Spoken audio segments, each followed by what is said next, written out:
Application में वैसे हमने भी लिख दिया सबने, और हमने आर्ट्स रख दिया। हमें कोई जानकारी नहीं थी आर्ट्स क्या है, साइंस क्या है, कॉमर्स क्या है, हमें कोई स्ट्रीम के बारे में कोई जानकारी। 1-2 महीने हो गए पढ़ते पढ़ते, फिर मैंने अपने साथी से, एक जो मेरे साथ पढ़ता था, टॉप आता था, फर्स्ट आता था वो, तो उससे पूछा मैंने, क्या यार हम मैथ नहीं पढ़ते हैं ना, तो कोई फिजिक्स केमिस्ट्री पढ़ते हैं। तो यार आप कहाँ पढ़ेंगे, बोले फिजिक्स केमिस्ट्री और मैथ, आपने तो आर्ट्स रखा हुआ है। हाँ सर, ये बात तो हमने भी सुनी कि टीचर आप मैथमेटिक्स और साइंस का पॉइंट हुआ, लेकिन आपने शुरू में आर्ट्स पढ़ा। हाँ, तो यार आप मूर्खों वाली बात कर रहे हैं। 3-4 महीने हो गए, आर्ट्स से साइंस की तरफ नहीं जा सकते हैं, साइंस से आर्ट्स की तरफ आ सकते हैं। लेकिन सर लगता नहीं है कि आप बुढ़ापे के, जैसा आप कह रहे हैं ना कि आप रिटायर हो चुके हैं। नहीं, वो तो है, वो बात अलग है कि लेकिन जो परिस्थितियाँ होती हैं उसमें चेंज हो जाती है। मतलब जितना मैंने आपकी बातों को समझा ना, सबसे ज्यादा एंजॉय जो मोमेंट आपने किया वो अपने लेक्चरर वाला। हाँ, लेक्चरर में की, क्योंकि वहाँ जिम्मेवारियाँ कम होती थी स्कूल वर्क की। दूसरी जो एडिशनल चार्ज होते हैं, कोई लाइब्रेरी चार्ज होता है, कोई एडमिशन ड्राल होता है, कोई दूसरा होता है, उससे हम बिल्कुल फ्री थे।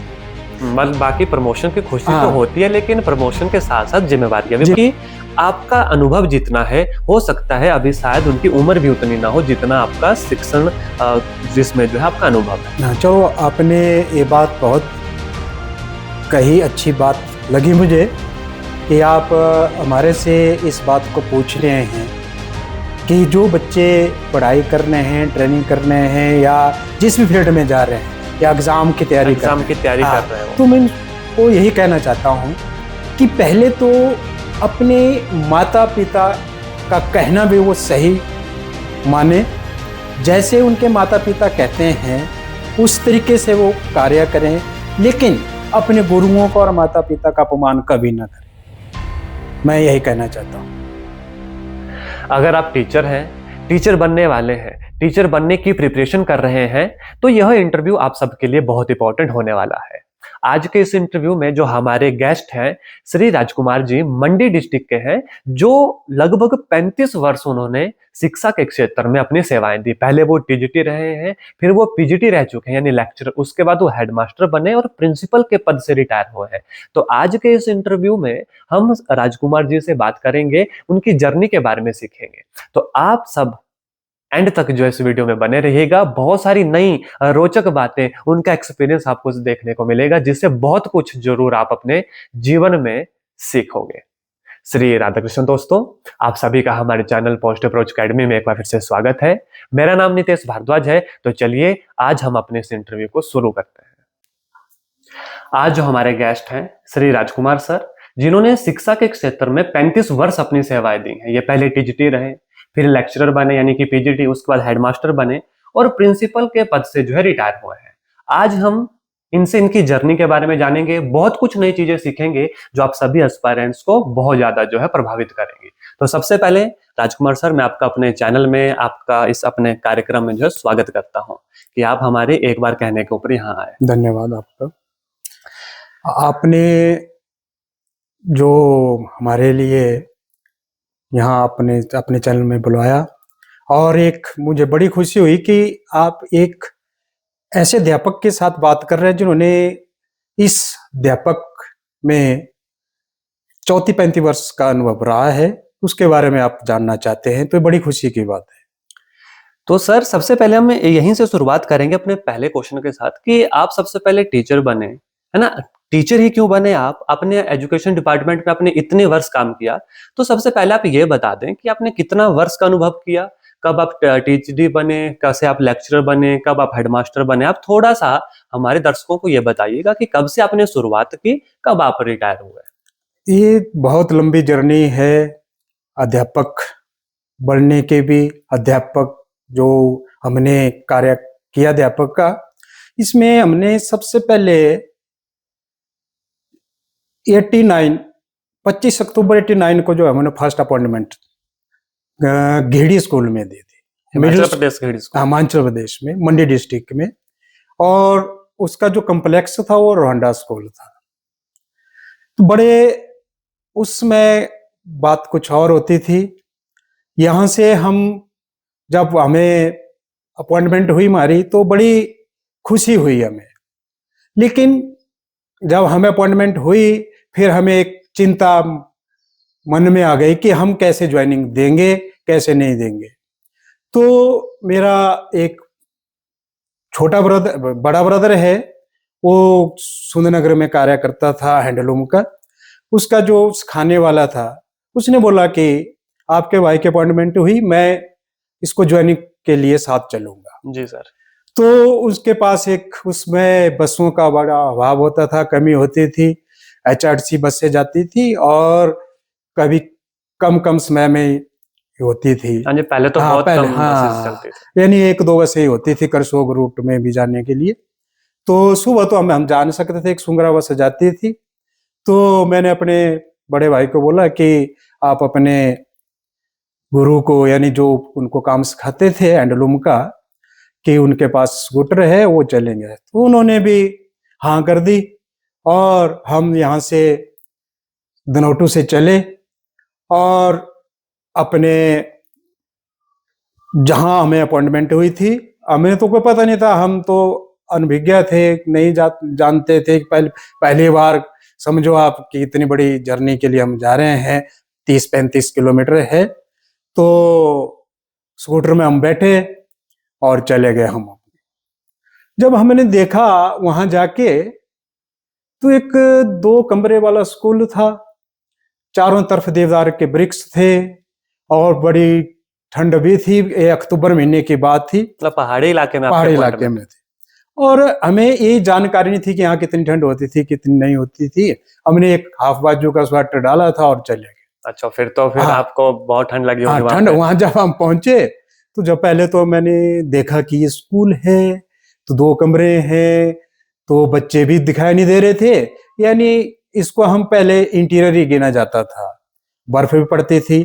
वहाँ हार्डली 10-15 बच्चे थे पढ़ने वाले, 6ठी से 8वीं तक। तो वहाँ मैंने फिर ज्वाइनिंग दी और अपना जो कार्यक्रम है, कार्य है और वहीं से आपने शुरू किया? अध्यापन का लिए शुरू किया वहाँ से। अच्छा सर, तो मतलब अब आप टीचर बने, है ना? ऐसा आपने पहले भी इसकी प्रिपरेशन की होगी। मैं एक क्वेश्चन ये पूछना चाहता हूँ कि शिक्षा के क्षेत्र में ही आपने क्यों चुना? आपने कोई और जॉब क्यों नहीं चुनी? तो क्या कहना चाहेंगे इस पे आप? इसमें मैंने ऐसा देखा कि हम एक तो गांव से संबंधित हैं और इतना हमारे जो पीछे बुजुर्ग थे, पेरेंट्स थे, वो भी पढ़े लिखे नहीं थे। मैं बचपन में ही दूसरी तीसरी में पढ़ता था तो मेरे पिताजी एक्सपायर हो गए थे। So sorry. तो मदर थी, जमीनें भी थी, लेकिन कृषि का कार्य करने, आपको पता ही है कि कितना आउटपुट मिलता है। हाँ जी। थोड़ा बहुत होता था। तो फिर वो भी मन में था एक, कि अगर मैं कहीं बड़ी लंबी सोचूं अपने कैरियर के बारे में, तो खर्चा कौन देगा। तो इसलिए मैंने सोचा कि हम अपने ऐसे स्कूल में पढ़ेंगे, स्कूल के बाद सीनियर सेकेंडरी में पढ़ेंगे। हमारे कॉलेज, सरकारी कॉलेज भी है ग्रेजुएशन करने के लिए। अच्छा। तो क्यों ना हम जो है वो एक टीचर बने, और टीचर बनने से जो है ऐसा फायदा होगा कि हम औरों का भी करियर बना सकते हैं। हम तो अपना करियर जितना होगा उतना से ही हम काम चलाएंगे। तो जैसा कि सर, जैसे अभी आपने कहा कि एक तो आप गांव से बिलोंग करते हैं, दूसरा आपने कहा कि बहुत अर्ली स्टेज में जो है आपके फादर की डेथ हो गई। तो आपको टीचर बनने के लिए बहुत सारी चुनौतियों का सामना करना पड़ा होगा। तो कुछ ऐसी चुनौतियां जो आपने फेस की अपनी इस जर्नी में, वो क्या आप हमारे साथ साझा करना चाहते हैं? बिल्कुल, बिल्कुल, मैं आपके साथ साझा कर रहा हूँ। तो चुनौतियाँ तो ऐसी थी कि जब भी मैंने ग्रेजुएशन किया, जैसे कैसे भी मैंने ग्रेजुएशन किया, ग्रेजुएशन करने के लिए भी मेरी बहुत बड़ा एक कहानी है, क्योंकि मैट्रिक तो मैंने सीनियर हाई स्कूल हटगढ़ से की थी। गवर्नमेंट स्कूल है ना सर? गवर्नमेंट स्कूल थे और लगभग हम डेली वहां 2 किलोमीटर 3 किलोमीटर पैदल जाते थे। उसके बाद हम जब पास हो गए मैट्रिक से, तो फिर एक हमें भी एक चुनौती आ गई आगे, कि अब हमें या तो मंडी जाना पड़ेगा, क्योंकि जो उस समय जो है वो सीनियर सेकेंडरी स्कूल हुआ करते थे, या कॉलेज में पीयूसी होती थी। तो एक सुंदरनगर स्कूल में, तो एक सुंदरनगर में था सीनियर सेकेंडरी स्कूल और एक मंडी में था। तो नजदीक हमें सीनियर सेकेंडरी स्कूल सुंदरनगर पड़ता था। तो यहाँ से हमारे घर से लगभग 7-8 किलोमीटर है, तो डेली पैदल भी जाना पड़ता है, पैदल आना भी पड़ता था। तो जैसे कैसे भी हमने वहां एडमिशन लिया। उस एडमिशन के लिए भी एक बहुत बड़ी रोचक कहानी है, बताइए सर, हमारे पास समय है, हम सुनना चाहेंगे। क्योंकि जैसे हमने मैट्रिक पास की, उसके बाद जैसे जो भी साथी होते थे सर्टिफिकेट लाया, और उसके बाद हम सीनियर सेकेंडरी स्कूल में एडमिशन के लिए चले गए। तो जैसे एक ने लिखा एप्लीकेशन में, वैसे हमने भी लिख दिया सबने, और हमने आर्ट्स रख दिया। हमें कोई जानकारी नहीं थी आर्ट्स क्या है, साइंस क्या है, कॉमर्स क्या है, हमें कोई स्ट्रीम के बारे में कोई जानकारी नहीं। जैसे और बच्चों ने लिया और साथियों ने लिया, वैसे वैसे हमने भी एप्लीकेशन लिखी और हमने एडमिशन ले लिया।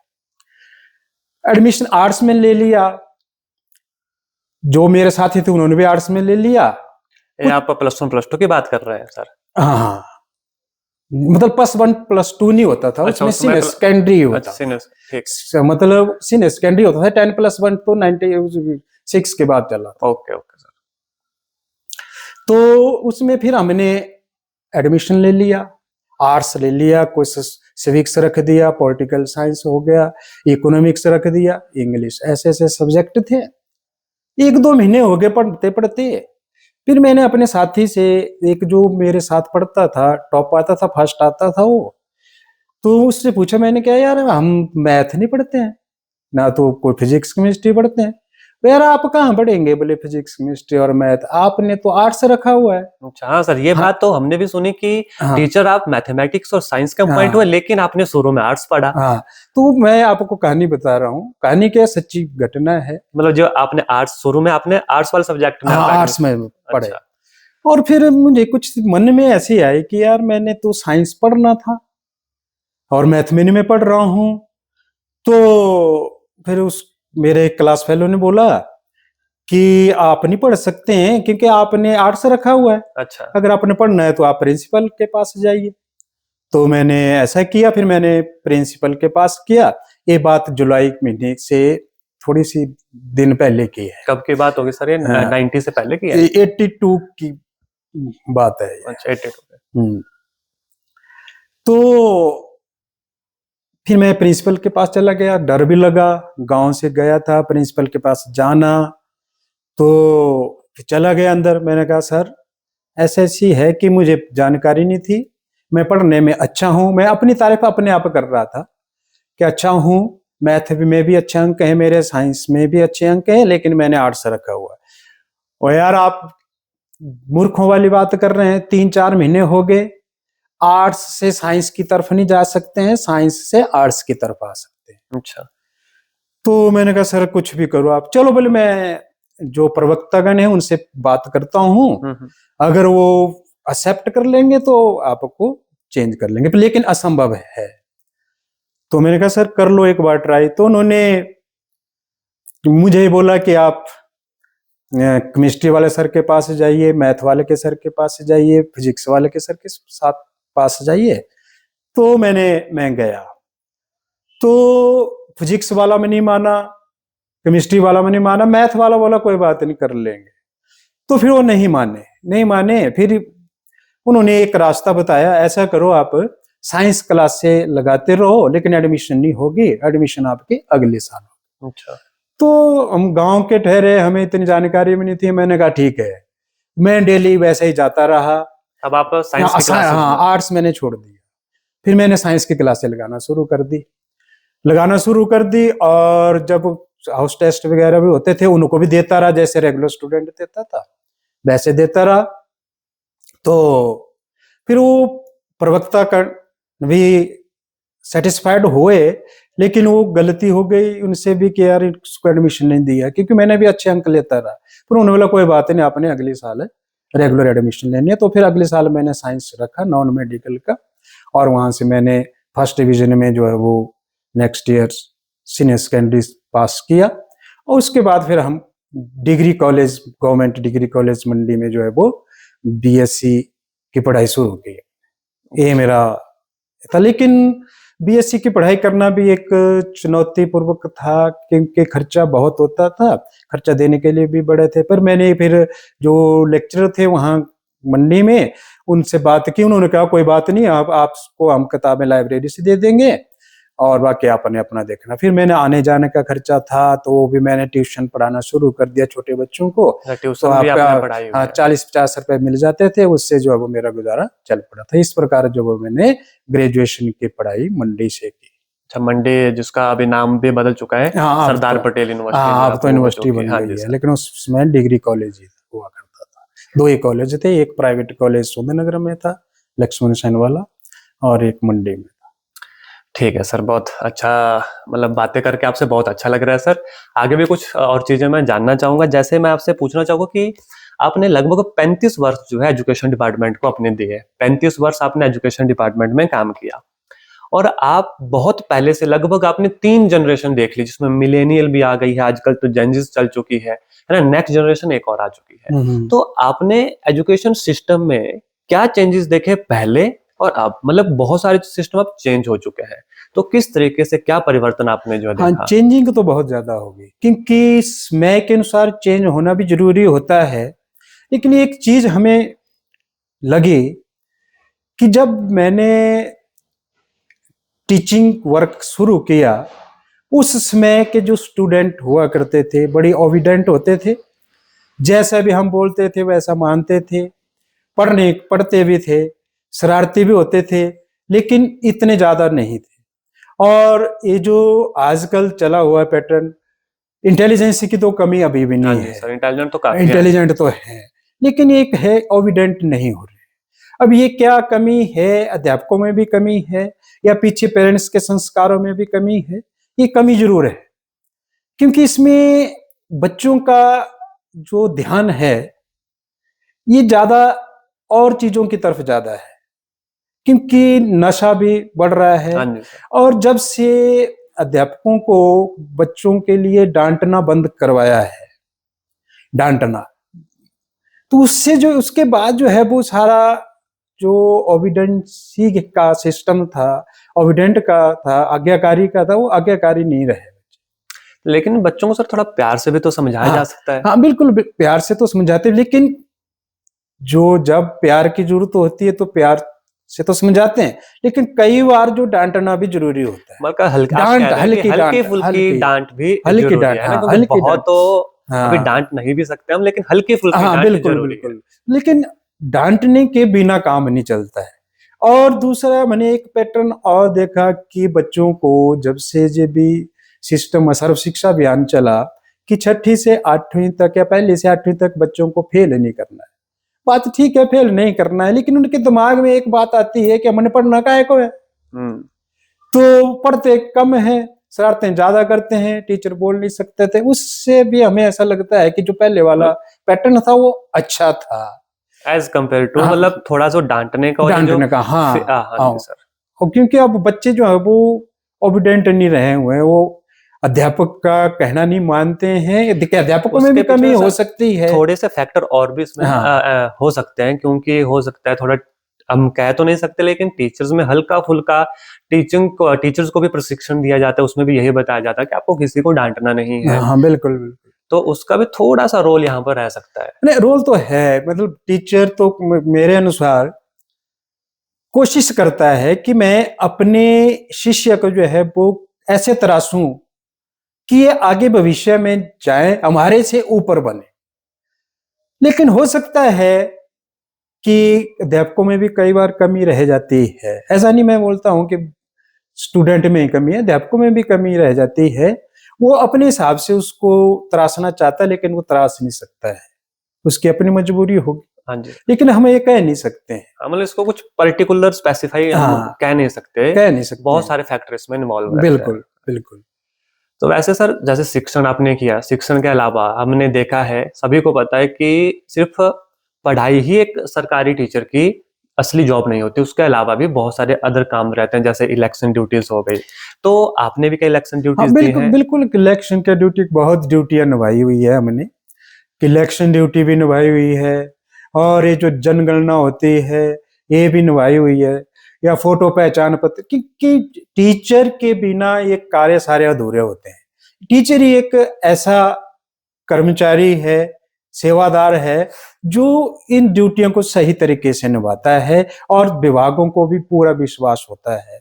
यही तो फैक्टर है कि पढ़ाई में भी कमी आ जाती है इस बच्चों में, क्योंकि कई अध्यापक जो है वो इन ड्यूटियों में लगे रहते हैं और वो अपनी क्लास की पढ़ाई कैसे करें, कैसे सिलेबस को पूरा करें, उसका आगे पीछे हो जाता है। ये भी एक फैक्टर है मैनेज करना पड़ेगा। हाँ, जैसा वो अपने स्टूडेंट को बना सकता है वो ऐसा वो बना नहीं सकता है, क्योंकि टाइम की कमी होती है, अभाव होता है और ड्यूटियों में जो है वो उसकी ड्यूटी लग जाती है। और वहां भी फिर ड्यूटी कोई भी हो तो उसको निभाना तो सही तरीके से होता है, नहीं तो फिर अपनी ड्यूटी में ये आ जाती है कि आपकी ड्यूटी खतरे में है। तो मैंने तो मेरी आदत ही है कि जो भी ड्यूटी हमको दी जाती थी हम उसको बड़े निष्ठापूर्वक जो निभाते थे, क्योंकि फिर हम उसी के ऊपर ज्यादा फोकस रखते थे ताकि कोई लापरवाही ना रहे। तो लेकिन एक्सपीरियंस तो होता ही रहता है, कमियां रह भी जाती है, मेहनत करता है बंदा फिर भी कमी रह जाती है, लेकिन उस कमी को पूरा किया जा सकता है। और जैसा कि हमने देखा कि जो बहुत दूर दराज के क्षेत्र हैं, इलेक्शन की ड्यूटीज वगैरह होती है, आपकी सबसे दूर वाली ड्यूटी आप थोड़ा बताना चाहेंगे कौन सी दूर वाली ड्यूटी में एक बार हमें द्रंग कंस्टिट्यूंसी में ड्यूटी लगी, लोकसभा के इलेक्शन थे।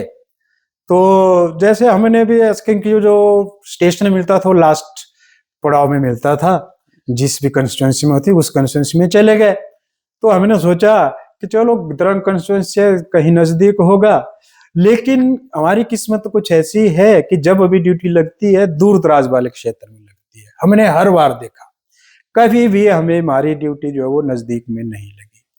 तो वैसा ही हुआ, फिर मेरे दोस्त बोलते थे साथ में, बोलते हैं आपकी लगेगी नजदीक। मैंने कहा नहीं यार मेरी लगेगी दूर में, और उन सभी दोस्तों की बिल्कुल नजदीक में लगी और मेरी ड्यूटी जो है वो द्रंग कंस्टिट्यूंसी की सबसे दूर के स्टेशन में लगी। छुछल जगह का नाम था, पोलिंग स्टेशन नाम भी छुछल था।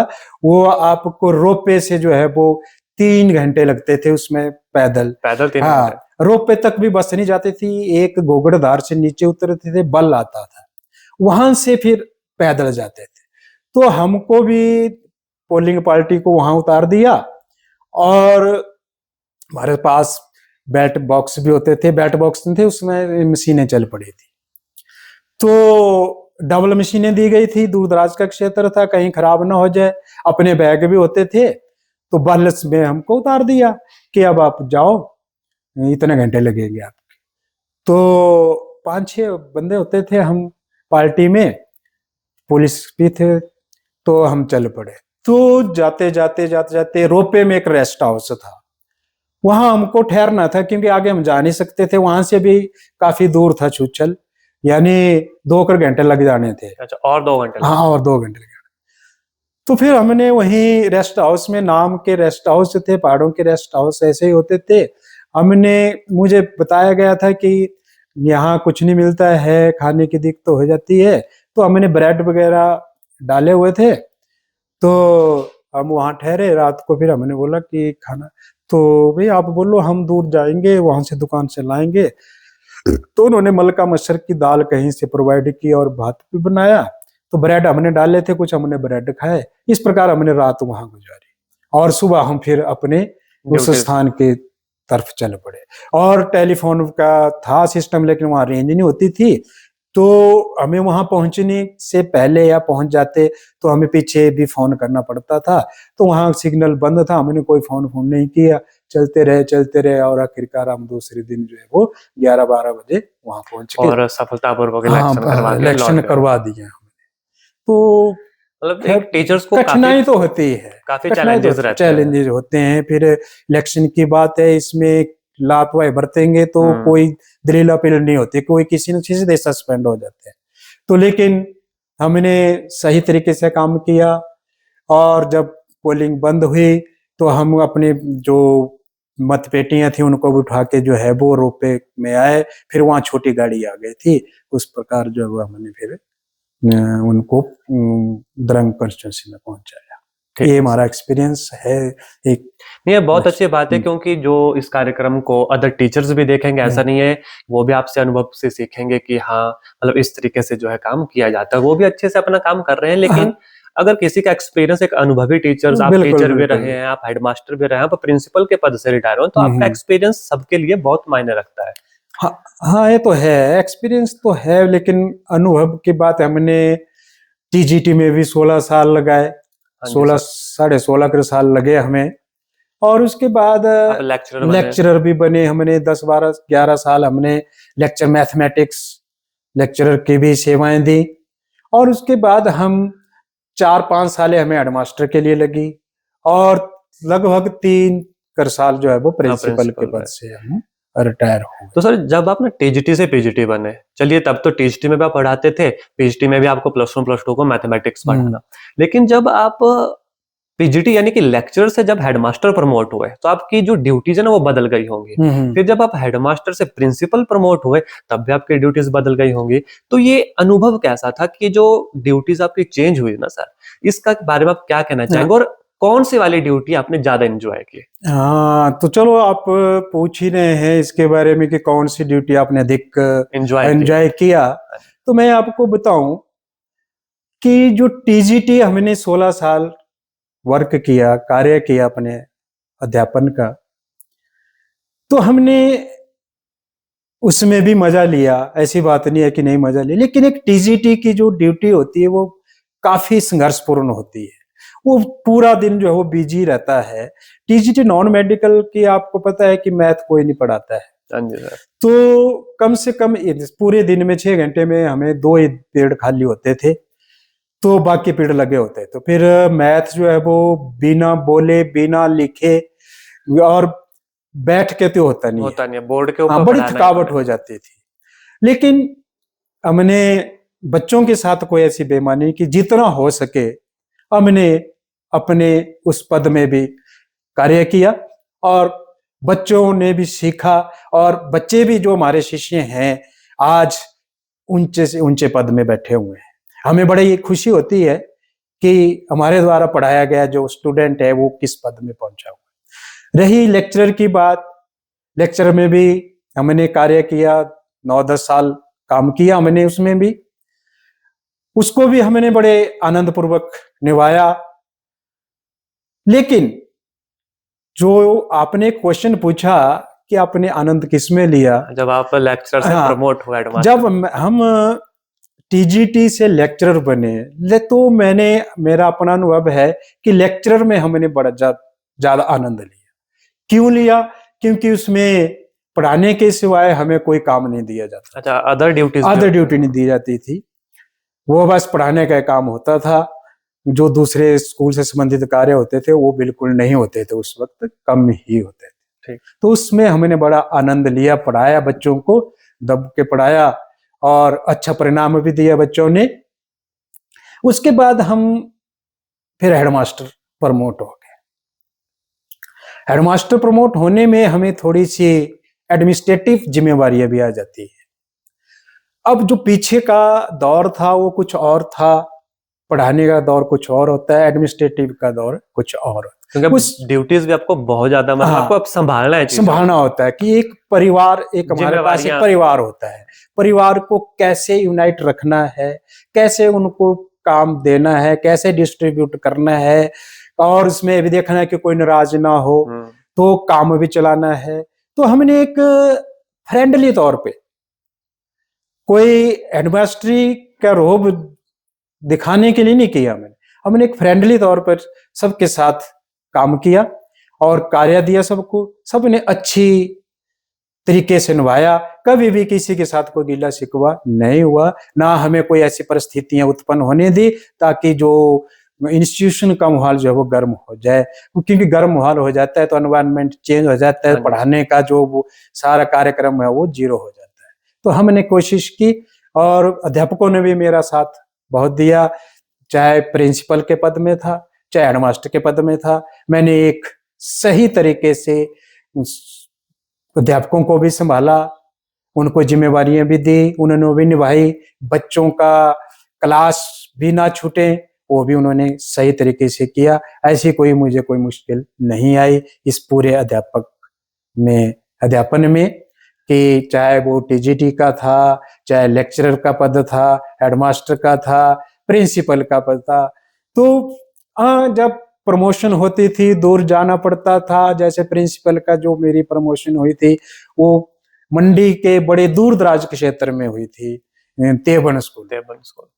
तो इसमें ऐसा हो जाता है कि थक भी जाता है और बुढ़ापा भी शुरू हो जाता है, तो थोड़ी सी मुश्किल हो जाती थी क्वार्टर में। आपको देख के ऐसा लगता नहीं है कि आप बुढ़ापे के, जैसा आप कह रहे हैं ना कि आप रिटायर हो चुके हैं? वो तो है, वो बात अलग है कि लेकिन जो परिस्थितियां होती हैं उसमें चेंज हो जाती है, जिम्मेवारियां ज्यादा होती है, क्योंकि घर की जिम्मेवारियां भी होती है, स्कूल में भी ज्यादा जिम्मेवारी हो जाती है कि बड़ा परिवार हो जाता है। सीनियर सेकेंडरी में काफी बड़ा परिवार हो जाता है, आर्ट्स भी होता है, साइंस भी होता है, कॉमर्स भी होता है, सबको चीजों को देखना भी पड़ता है, कोई क्लास पीछे ना रह जाए। कई बार अपन वहाँ टीचरों की कमी होती है, खुद भी जाना पड़ता था। मैं तो आपको बताऊं कि मैं लास्ट तक भी, लेक्चरर की बात तो छोड़ो, वहां तो पढ़ाने का काम होता था। जब मैं प्रिंसिपल था तेवन में, तो मैंने छठी वालों को भी मैथ पढ़ाया, +2 वालों को मैथ पढ़ाया, क्योंकि वहां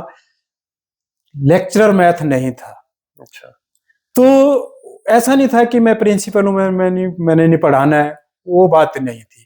तो मैंने ऐसा सोचा कि बच्चों का जो भविष्य है जो है वो यहाँ खराब हो जाएगा, तो मैंने खुद प्रिंसिपल के पद पर कार्यरत होते हुए भी मैंने क्लासेज ली, +1 और +2 जितने भी समय में वहां रहा, तो मैंने क्लासेज ली। तो ये मेरा अनुभव है। मतलब जितना मैंने आपकी बातों को समझा ना, सबसे ज्यादा एंजॉय जो मोमेंट आपने किया वो अपने लेक्चरर वाला। हाँ, लेक्चरर में की, क्योंकि वहाँ जिम्मेवारियां कम होती थी स्कूल वर्क की। दूसरी जो एडिशनल चार्ज होते हैं, कोई लाइब्रेरी चार्ज होता है, कोई एडमिशन ड्रॉल होता है, कोई दूसरा होता है, उससे हम बिल्कुल फ्री थे। मतलब बाकी प्रमोशन की खुशी तो होती है, लेकिन प्रमोशन के साथ साथ जिम्मेवारियां भी बढ़ती हैं। एक मेरे पास उसमें IT का चार्ज होता था, वो हम बड़े आनंद पूर्वक निभा देते थे, उसको कर लेते थे उसको। तो सर, आज के जो टीचर्स बन रहे हैं या जो टीचर बन चुके हैं, उनको आप क्या कहेंगे, अच्छे शिक्षण के क्या गुण होने, मतलब एक अच्छा शिक्षक कौन होता है, क्या गुण होते हैं? जैसे आपकी बातों से हमें अच्छे से लगा कि आप तो बहुत अच्छे शिक्षक रहे हैं, आपने प्रिंसिपल के पद पर होते हुए पढ़ाया। तो आजकल के जो टीचर हैं स्कूल में, एक अच्छे शिक्षक के क्या गुण होने चाहिए? अच्छे शिक्षक के गुण तो बहुत होते हैं, ये डिपेंड करता है उस टीचर के ऊपर कि वो कैसे अपने जो उस रास्ते को, जो रास्ता उन्होंने चुना हुआ है, किस तरीके से उस रास्ते में वो जाए, कहीं उसको मुश्किल ना आए। रही बात उसके स्टूडेंट की, तो मेरा तो ख्याल है कि पहले तो अध्यापक को ये सोचना चाहिए कि मैं स्कूल में जा रहा हूं, किस लिए जा रहा हूं, क्या मैंने करना है, वो पूरी तैयारी करके जाना चाहिए। क्योंकि क्लासरूम में जब भी अध्यापक जाता है तो उसको पूरी तैयारी करनी चाहिए, क्योंकि स्टूडेंट कुछ भी पूछ सकता है आपसे, या जिस भी टॉपिक को आपने तैयार किया हुआ है वो सही तरीके से तैयार कर। ऐसा नहीं है कि उसको आता नहीं है, आता है, लेकिन वो रिवाइज करके जाए, पूरी तैयारी करके जाए कि मेरा पूरा आज एक दिन का जो कार्यक्रम है, क्या करना है, मैंने किस क्लास में जाना है, कैसे मैंने काम करना है। क्योंकि एक अच्छा अध्यापक वही गिना जाता है अगर वो अपने स्टूडेंट को सही दिशा निर्देश दे, सही रास्ता बताए, और जो भी उसके स्टूडेंट को मुश्किल आए उसका वो निवारण करें, चाहे वो किसी भी तरीके के सब्जेक्ट से कंसर्निंग है या उसको अपने आगे फ्यूचर चुनने की है, कोई भी बात है। टीचर जो है ना, गाइडेंस फैमिली के बाद दूसरा टीचर ही सबसे ज्यादा समय बच्चे के साथ गुजारता है। बिल्कुल बिल्कुल, क्योंकि मैंने देखा, मैं आपको एक बात बताऊं कि पेरेंट्स की बात नहीं मानते हैं बच्चे, अपने अध्यापक के मानते, अपने गुरु के बाद तो सबसे ज्यादा मानता है। इसमें भी एक बात मैं आपको बताऊं कि मेरा एक बड़ा लड़का था, वो प्राइमरी स्कूल में पढ़ता था, तो वहां हो सकता है कि थोड़ा सा गलती हो जाती है कि टीचर ने कोई चीज गलत पढ़ा दी उसको। फिर मैंने उसको बार बार बोला, ये नहीं, ऐसा नहीं होता, ऐसा नहीं होता है, ऐसा होगा। नहीं नहीं नहीं, बोले मेरे अध्यापक ने बताया हुआ है कि ये इसका आंसर होगा। फिर मुझे बड़ी मुश्किल हो गई। फिर मैंने कहा कोई बात नहीं, तो फिर मैंने उसके अध्यापक से बात की कि आपने बच्चों को जो है वो कहीं गलती से कोई चीज बता दी है और वो उसके दिमाग में बैठ गई है, तो आप उसको चेंज कर लें। क्योंकि ये बात हुई क्योंकि कि बच्चा गुरु की बात ये मानता है। बात ऐसी चली कि माता पिता की बात नहीं मानेगा बच्चा, हाँ, बच्चा हाँ, गुरु की बात गुरु की बात मानेगा। हाँ, तो गुरु जो है वो उससे बड़ी चीज हो जाती है। हाँ, माता पिता से। तो सर, जब आप अपने करियर के इस पड़ाव, मतलब आपका आप रिटायर हो चुके हैं, आपने इतना वर्ष जो है नौकरी की, आपने इतने वर्ष जो है एजुकेशन डिपार्टमेंट को अपनी सेवाएं दी, तो जब आप आज पीछे मुड़ के देखते हैं अपने 35 वर्ष को जब एनालाइज करते हैं, तो उस गर्व की बात क्या आती है आपके, कि आपको इस बात के, हाँ, इस बात पे मेरे को गर्व है? हाँ, मुझे ऐसा इस बात में गर्व की बात ये आती है कि मैंने ये जो रास्ता चुना था अध्यापक का, तो मैं बड़ा खुश हूं कि मैंने इस कार्य को निष्ठापूर्वक, ईमानदारी पूर्वक निभाया है। जो मैंने करना था वो मैंने कर दिया और बिना किसी रुकावट से मैं अपने पद से रिटायर हुआ हूं। और सारी और चुनौतियों इसमें को भी हमें बड़ी खुशी होती है कि जब मैं किसी भी जगह में जाता हूं, कहीं ना कहीं मुझे अपने स्टूडेंट जो है वो एक ऊंचे पद पर मिलते हैं। बड़ी खुशी होती है हमें कि जब हम उनसे बात करते हैं, वो कहते हैं गुरुजी आपने हमें पढ़ाया हुआ है। तो हमें बड़ी खुशी होती है कि हमने जो काम करना था वो हमने कर दिया, कोशिश की और उनको अच्छे शिक्षा दी और वो अच्छे पद पे बैठे हैं। अच्छे पद में बैठा। और इससे ज्यादा खुशी नहीं हो सकती है। हमें बड़ी खुशी है और मेरे मन में कभी भी नहीं आती है कि मैंने अपने नौकरी में जो है वो बेईमानी की हुई है। बड़ी ईमानदारी से निभाया हुआ है और आगे भी हमारा कार्यक्रम अच्छा चला हुआ है, कोई मुश्किल नहीं आ रही। ठीक सर। हाँ, तो अपने इस इंटरव्यू को अंतिम पड़ाव की तरफ लेकर चलेंगे।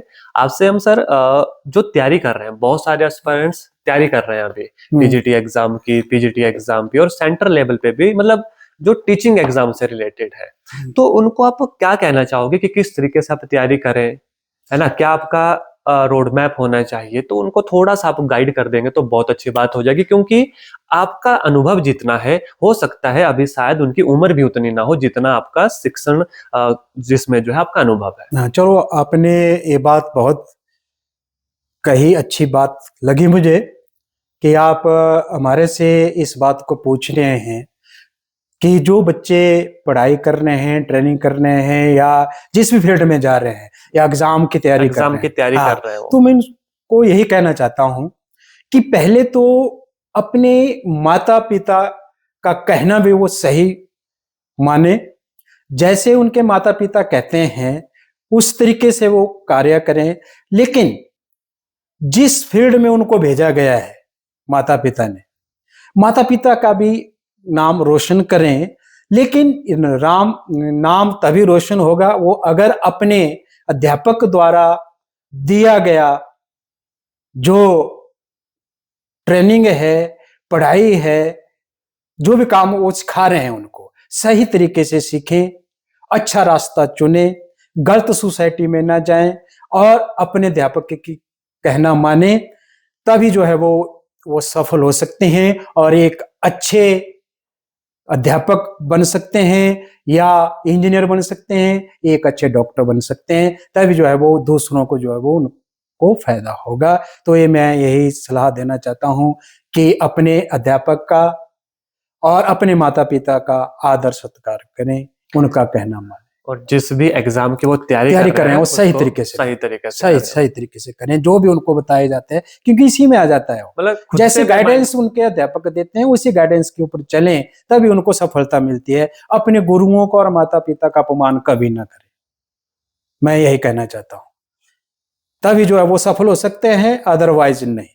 चाहे वो कितना भी एजुकेशन पाले, अगर वो अपने गुरुओं का, अपने माता पिता का कहना नहीं मानेगा, तो मैं समझता हूं कि वो कुछ नहीं है और सफलता उसको नहीं मिल सकती है। सफलता तभी मिलेगी जब वो, चाहे एग्जाम की है, किसी भी तरीके के कॉम्पिटिटिव एग्जाम है, वो अपने गुरुओं का कहना माने, उन्हीं के अनुसार चलें, उनकी बातों का अनुसरण करें, तभी जो है वो सफल हो सकते हैं। बहुत अच्छा लगा सर आपसे मिलके। आप एक बार कहने पर हमारे पास आए और अपने हमारे दर्शकों को बहुत मतलब नॉलेजेबल बातें बताई, आपने अपना एक्सपीरियंस शेयर किया। मैं एक बार फिर से आपको बहुत बहुत धन्यवाद करना चाहता हूँ सर। आपका बहुत बहुत धन्यवाद, आपने हमारे साथ ये बात की और मेरे जो अपने टीचिंग एक्सपीरियंस था उनका आपने ज्ञान प्राप्त किया और मैंने भी आपको बताया। जय Hind. Thank you sir. Thank you. तो यह था आज का इंटरव्यू, जहां पर हमने श्री राजकुमार सर से जो बात की, जो रिटायर्ड प्रिंसिपल जो है अब है। आशा करता हूं बहुत कुछ उनकी जर्नी से आपने सीखा और बहुत सारी बातें उनसे आपने सीखी, उनका टीचिंग एक्सपीरियंस आपने देखा, उनके जब वो as a principal as a headmaster कार्यरत थे तो उनके अनुभव से बहुत सारी चीजें आपने सीखी होंगी। इसी तरीके के और इंटरव्यू के लिए जहां पर हम आने वाले समय में टीजीटी की किसी टीचर का इंटरव्यू लेंगे, लेक्चरर का इंटरव्यू लेंगे, प्राइवेट स्कूल के टीचर का इंटरव्यू लेंगे। तो अगर ऐसी वीडियो आपको चाहिए तो कमेंट करके हमें जरूर यस टाइप कीजिएगा। अगर आपने इनके जर्नी से कुछ सीखा तो भी हमें कमेंट करके जरूर बताइएगा। धन्यवाद। जय हिंद, जय भारत।